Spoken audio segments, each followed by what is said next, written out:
imifuko ishika 1,750.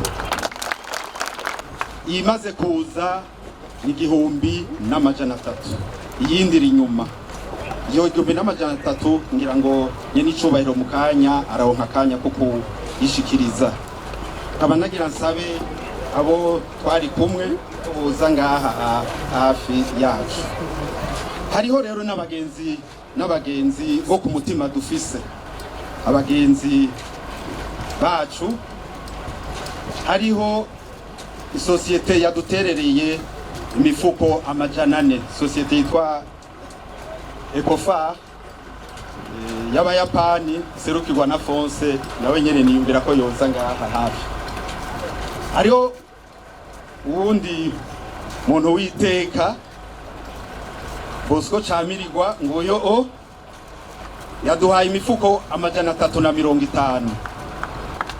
Mukanya barayipakira atagihindutse irara ngaha.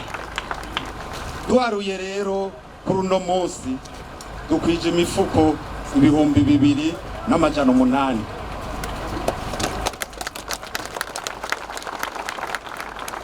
Muraba rero twagiye hamwe hari abatari ngaha.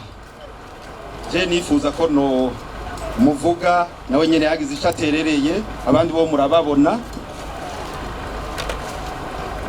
No muntu yitwa Floribert Ngaruko akora i Washington, yaradufashije cyane muri iki kigoko. Nagira n'ukuri n'ahatari ngaha ndabasabe mu mukomera amashi. Rero ndakegurukiye aba twize hamwe ku ishuri rimwe ngaho hirya. Inkuba abandi bize kuri iri shuri, hari abize kuri ene nabo bagaca baja hamwe, abize kuri ETS baje hamwe, abo kuri eneje bacubaka Igitega kuko turishoboye.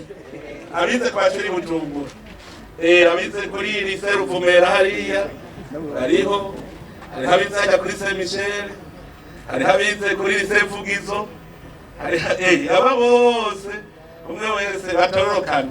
Nico tuma nshimira uyo muteye wanje Kerisi Manirakiza.